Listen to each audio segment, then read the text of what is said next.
Hello there and welcome to the Bicycle Diaries.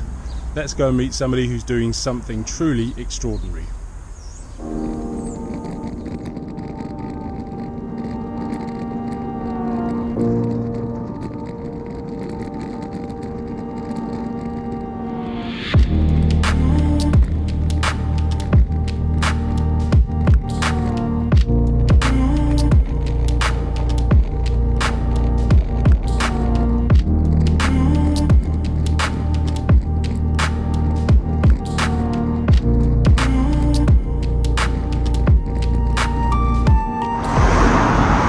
I've ridden down to Fishbourne near Chichester to meet up with somebody called Kenny, who's just about to do an absolutely amazing ride, but I won't say any more about it. I'll let Kenny tell you all about it himself.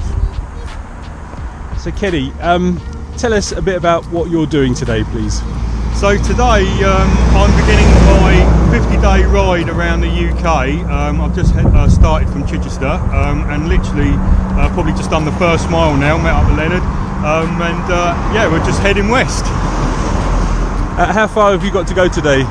Today I'm riding into Bournemouth, I've got a few steep hills on the way, but nothing as bad as what the West Country is going to be like.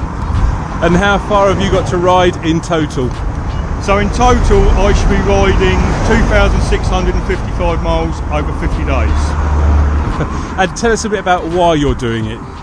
The reason I'm doing it is it's for the Multiple Sclerosis Trust. My sister lost her life to multiple sclerosis almost 5 years ago, and I've been supporting the MS Trust now since 2004, doing all sorts of crazy challenges and adventures and that, and this is the big one. This is celebrating what would have been her 50th birthday. The classic cycling challenge here in the UK is Land's End to John O'Groats, which is around 1,000 miles and usually takes between 10 and 14 days to complete. By contrast, Kenny is taking this one step further and cycling right around England, Wales and Scotland, returning where he started in Chichester in 50 days. Accompanying him on his ride is a wooden butterfly which used to belong to his sister, and I'm sure you'd like to join me in wishing Kenny the best of luck on his ride.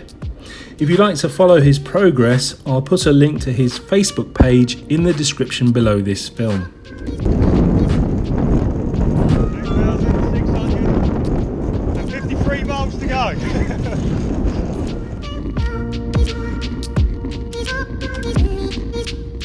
I need you more.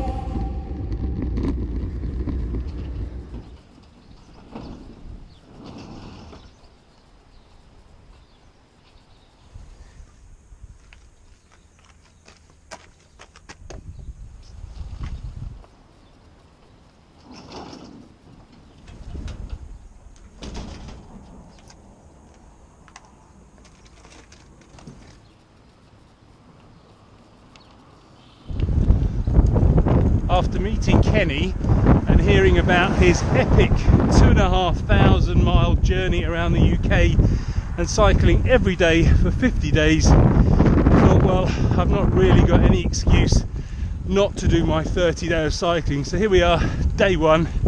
Wish me luck.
So that's day one of my 30-day challenge over and done with.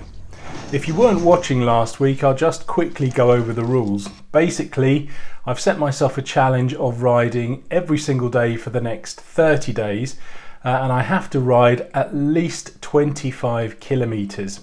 Preferably, I'll be doing that actually out on the road, but if the weather doesn't play ball, then I can do it on a turbo trainer. Now, as far as I can see, there are two main challenges that will prevent me from completing this 30 days of cycling. The first one is the weather. Now, this isn't too bad because, as I've just said, if it starts raining or it's too cold, then I can always do the 25 kilometers on the turbo trainer. However, work is a biggie, and when I have my work commitments, that very often means that I have to go away for a few days on end. And more often than not, I'm not really able to take a bike with me.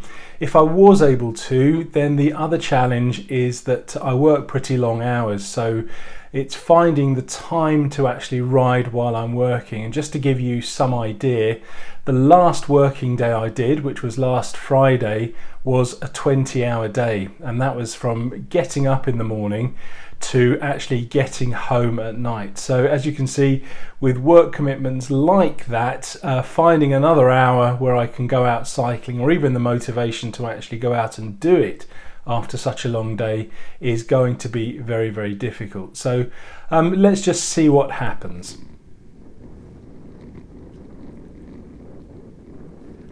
So the big question is, why am I doing this 30-day challenge at all? Well, I suppose the main reason is to try and motivate myself to get back on the bike again. I'll be the first person to admit that my motivation has suffered over the last few weeks recently, and I've really struggled to actually get out on the bike. And by saying to myself I have to do it every single day for 30 days, hopefully that will rekindle some of that motivation.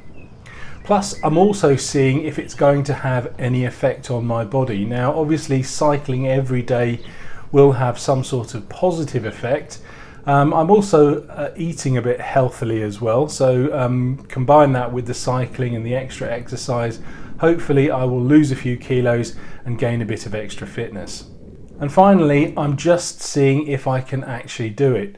Now, I know in the grand scheme of things, 30 days is nothing, particularly when you compare it to Kenny's ride over 50 days, and indeed most people who commute to work, they'll cycle every single day for weeks on end. So I know it's nothing earth-shatteringly amazing, but for me, cycling 30 days in a row will be quite an achievement. In a perfect world, I'm hoping it's going to shave off maybe 5 or 6 kilos off the beer and pizza muscle. Plus, with cycling every single day for 30 days, I'm hoping that I'm going to miss it when I get to the end of it, and I'll want to continue cycling as much as I can. But with that said, I have to put my hands up and say that I really did not enjoy today's ride. Okay, it was the first out of the 30, so hopefully it will get better. But I really was struggling with my motivation to get myself out on the bike this morning. Once I was sat on the bike and actually cycling, the route I chose was not the best. It was through quite a busy town, so I had traffic lights to contend with, I had traffic to contend with, pedestrians and people crossing the road, plus the weather wasn't great. Although it was fairly sunny and reasonably warm, there was a particularly strong headwind that seemed to follow me all the way round. So I really did not enjoy that ride at all. Hopefully it will get better.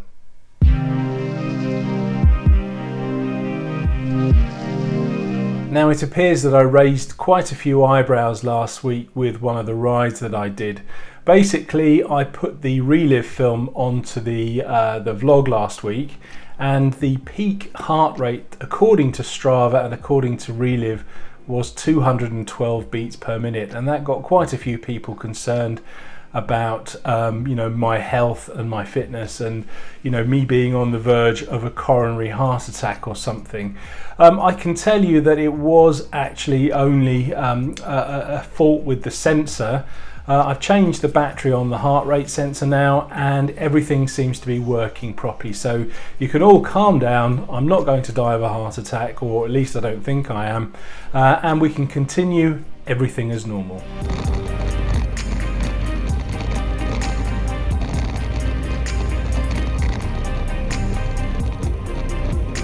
So are you training for a particular cycling event? If you are, please tell me all about it in the comments below.